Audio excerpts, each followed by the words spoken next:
Hi, your next challenge is called Divide and Conquer. This is in the 7 Caillou series. Given a mixed array of number and string representations of integers, add up the string integers and subtract this from the total of the non-string integers. Return as a number. We can see we will return an int. So what they mean here is that you are given an object array. So it's going to have a bunch of objects in it. And some of them will be integers and some of them will be strings. For the strings, they will have digits in them, so they'll represent numbers. And so your job is to go through this collection, add up the integer values, add up the values represented by the strings, subtract those two, and return the result. So not much else to say about that. You wouldn't do this in real life. Don't make object arrays. This is, oops, I didn't mean to do that. This is, it's not the best example, but I chose this challenge because it will teach us about looking at types of objects and things like that. There's some utility here, but I don't want you to think this is normal to see people just slap in random data around in generalized object arrays. You would normally organize your data into a class, or you can use inheritance if you want to look that up. You know, you have the hierarchy. Maybe you have a base class that's an animal, and then you subclass it. You make dog, which is an animal, cat, which is an animal, things like that. And then you can put a bunch of animals in an array, and they might not be the same kind. And that's sort of how you would do that in real life. You're not just gonna make an object array. But enough said about that. Go ahead and do the challenge. You'll likely have to look at the documents.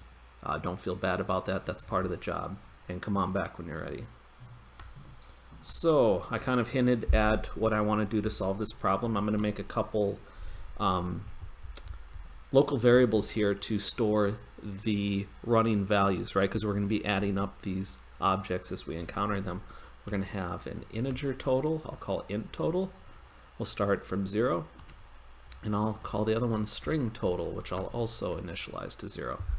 And the idea being that we go through these objects, say var obj. Remember, you could use var now if you're getting comfortable with that. Otherwise, you could specifically name the type. Object in obj array. Okay. Now the idea here is that we determine the type of each object that we're looking at, right? Because this is going to iterate through the collection. And then if it's an integer, grab the value, add it here. If it's a string, parse the value, add it here. So that's the idea. To start, let's go ahead and get the object's type. And so I want to bring you briefly into documentation here. You'll note that objects have this get type method that's handy here.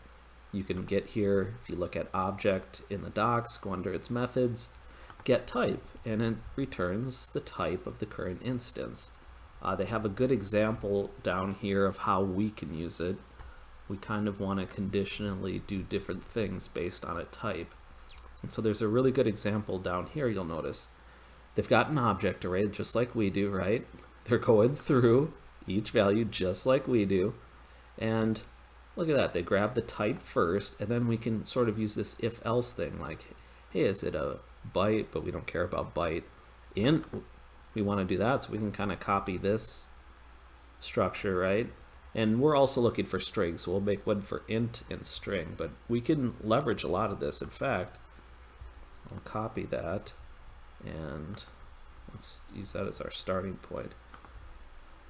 Type t equals, but we don't have value, right?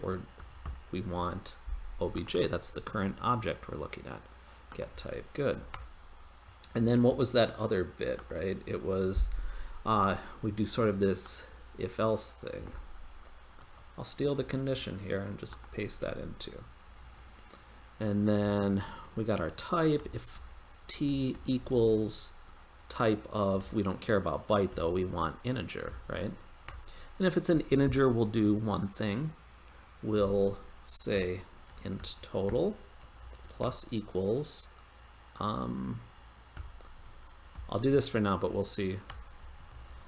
And then you can imagine, you could say if t equals type of string. Looks like we matched up our our parentheses there. That's good. And then the idea is you do the same kind of thing with the string total, but we can't quite add the objects, right? This is the general idea. And then, you know, you could, if you want a little error protection here, this would be like we received a type that was neither int nor string. You could say throw new argument exception invalid type in object array, or whatever is meaningful to you. It's going to help you find the problem. And then you can imagine once we've done all this, we could simply return our int total lesser the string total. Something like this. All right, so we know this won't quite jive, and if you want to see that, you can probably imagine we can't add an object to an integer. So what do you think we got to do there? Line 14, plus equal cannot be applied to int an object. Well, remember we've been doing a lot of those C-style casts. It's safe to do. We know it's of type integer here, so we'll just say, hey, look at this thing like an integer, and then try to add it. Hopefully that gets rid of our line 14 error. It does. Now we're left with line 16, and the same kind of thing with the string. So how do we deal with the string, right? You'll remember we have the int32 parse method that basically works on strings. And so let's leverage something like that. We could say int32 parse, but again, this is just an object. So let's make it as a string. Try that. There you go. There's that green we like. I had another doc page pulled up if you'd like. You could look into this type of operator. We kind of glossed over that, but if you're interested, go ahead and read about that. Just returns the system type, which is what we were dealing with here. So I'll go ahead and hit the larger attempt. Hopefully we're still green, and we are. So yeah, I'll probably submit mine this way. That works for me. And then, yeah, we'll go through and look at other solutions. Don't just learn from me, learn from everybody. You know, there's a nice compact one right there. And yeah, just remember object is sort of like the most generic way you could look at any of these types in C#.